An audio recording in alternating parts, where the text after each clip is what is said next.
July the 30th, Daniel chapter 6 and verse number 10. Now when Daniel knew that the writing was signed, he went into his house, and his windows being open in his chamber toward Jerusalem, he kneeled upon his knee 3 times a day and prayed, and gave thanks before his God as he did aforetime. We'll break from Proverbs for a little while, and here's Daniel later in his life. He's no longer the young man that was taken captive. He possibly is now in his 90s.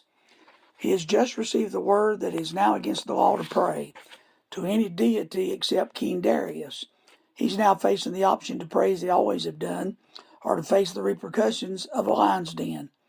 So many men late in their life back up what they stood for. Many in their old age adopt the attitude of just don't rock the boat. My time's about over and I don't want to make any waves. But not Daniel. The same commitment he possessed in the beginning is still alive in his soul.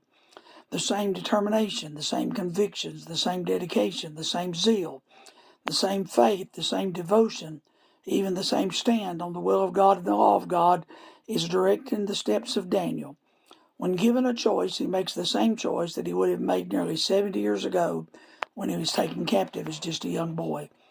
So many times at the end of one's life in ministry, preachers are given the opportunity to test their level of commitment and conviction.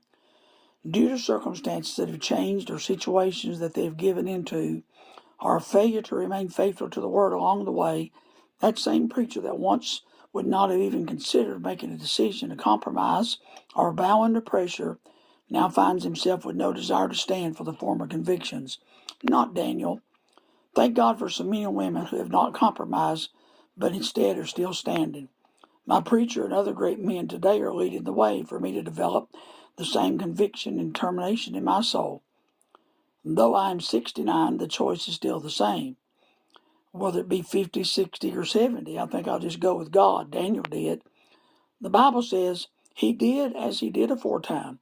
He prayed like he always did, not fearing the consequences. God help us to stand in this day of compromise and weakness. God help us to remain faithful in this day of adversity. God help us to maintain the course. Daniel did. You can, and I will by the grace of God.